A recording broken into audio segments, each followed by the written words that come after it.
God wants to use each and every one of us. He's calling us to take a leap of faith, trust His word, and believe Him to do great things in our life. The question becomes, are we going to believe Him and trust Him, or are we going to remain in a place of unbelief?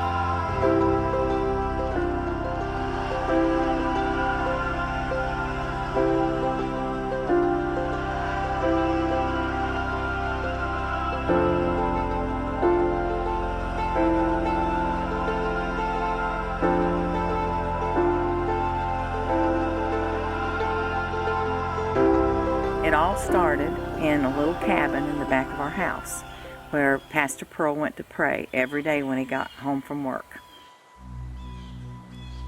In July of 1975, the Lord spoke to him to start a church in this area. And you can imagine how, where, there's no money. Pearl had never had any formal training. He had only been saved a year. They started looking for a place, and one of our neighbors told him, said, I know of a place, but I don't know if you can rent it, and it's pretty dilapidated, and it's in the middle of nowhere, but let's go look at it. So he brought him to this property. All we saw was a tore down one-room schoolhouse. No door. The windows were out. Rocks inside. It looked a shambles. Didn't look like there would be any way to salvage it to make a building out of it. Pearl looked at his brother-in-law, Bill, and said, what do you think? And he said, I think we can do it. We were becoming only the second pastors in our church's history.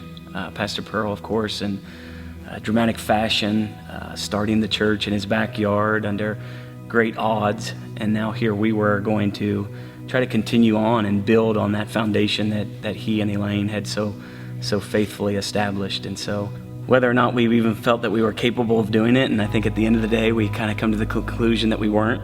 We didn't feel like we had the tools or the resources necessary to be a senior pastor, but yet inside God was doing something in our hearts. We knew that the Lord was drawing us in that direction. And so I think that summer, as we were facing fear and all the obstacles that were just kind of screaming no, like why this shouldn't happen, I think God was just settling our hearts to just trust Him.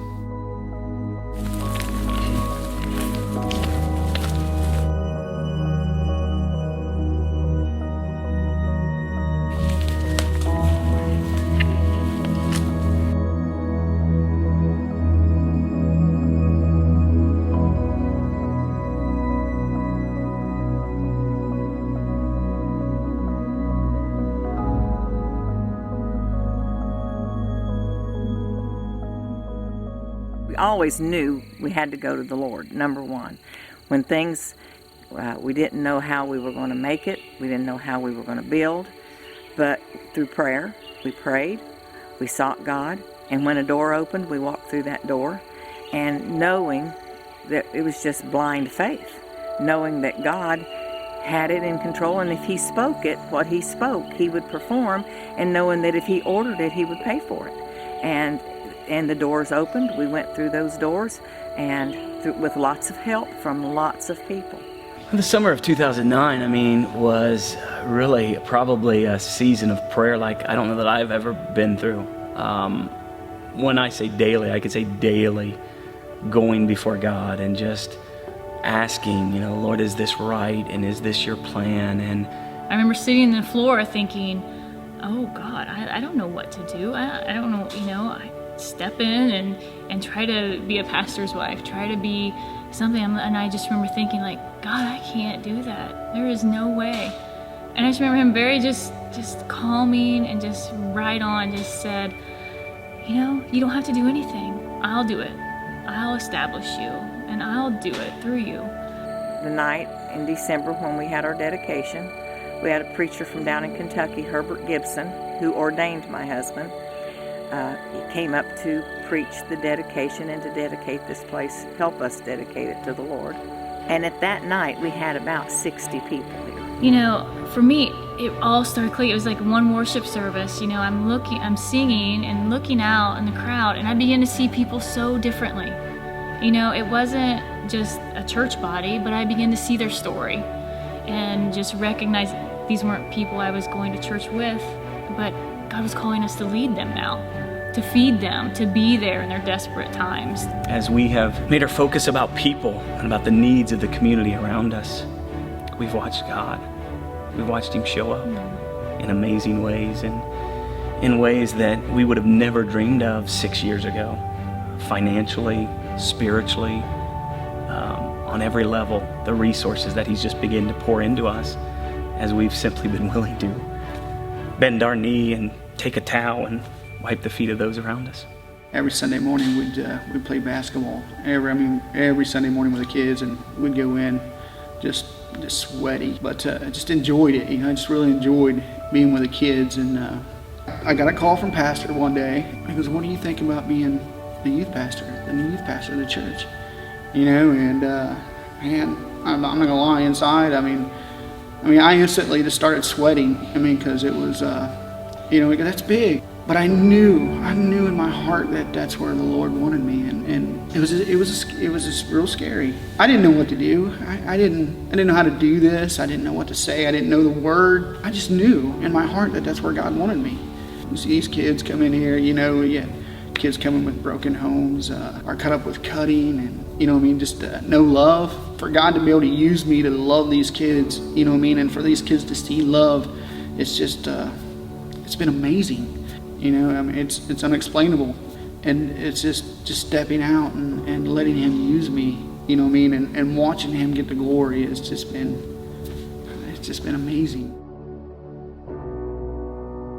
Probably like anybody else, you go through, we get on mountain tops, and we go through valleys. And in 2012, we got robbed. They had kicked our door in. They went through everything, every drawer, every personal stuff, mine. They just violated our house.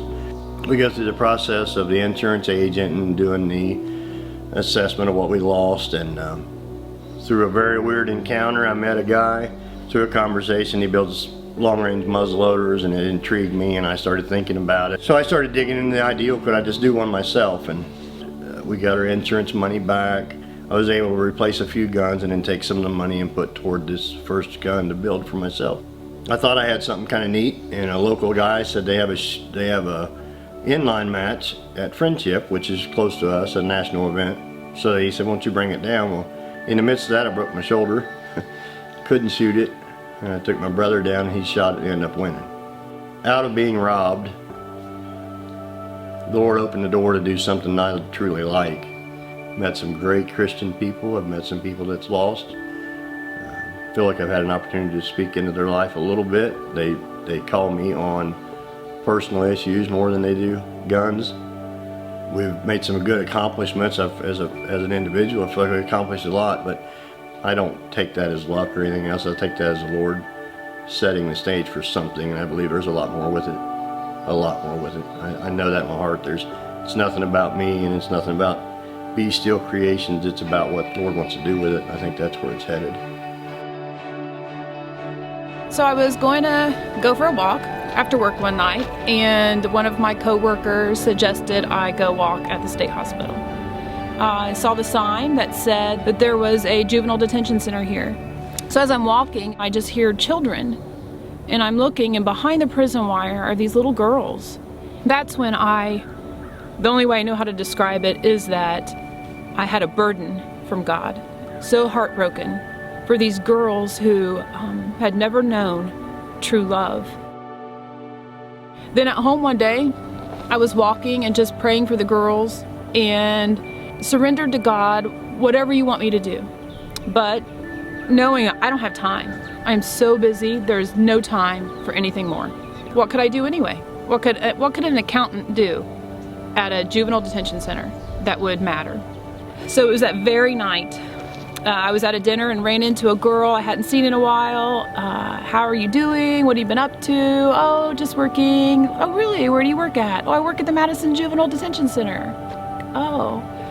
So I just told her the story, and she just said, well, it's so funny you should say that, because just this morning I was talking with someone and they need volunteers for a mentorship program at the detention center.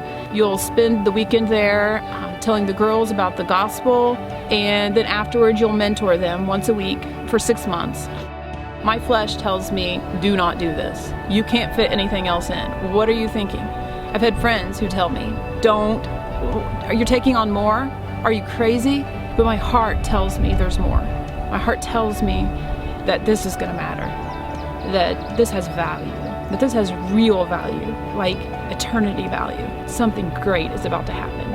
I don't know what it is, but something great is about to happen. When we came to this first service, December the 5th, 1976, in this little schoolhouse, there was no way on earth we would ever dream that we could walk into Bridge of Hope today. You don't know when you take that little tiny step of faith what God's going to do in 40 years. There is obviously a lot that's happened in 40 years. You know, there's been little setbacks, there's been huge setbacks. But God was so faithful from the day we started here at this little spot till we go to service today and we see all these hundreds of people worshiping the Lord. It's been amazing. Well, I think just letting go of your own fleshly expectations is, that you settle in the reward of just being obedient. This church has a history of overcoming obstacles. And just like we have a 40-year history of great men and women of God in our past that have kind of established this church and kept it going and continue to keep it going, they did the things that we need to do. They faced the odds. They stood against the opposition. They kept moving forward. They stayed connected to the Lord. And God showed up every time on their behalf. That's the same pattern it is for each and every one of us individually. What's God calling you to? What is it that you feel like the Lord's stirring you to be more engaged in or more involved in for the glory of His name, for the benefit of souls and people around you? And whatever it is, just keep stepping forward, keep moving, keep trusting God, keep living in faith, staying connected to Christ. That's what the Lord does. I believe the future is great. I believe God is willing to do great things for the glory of His name.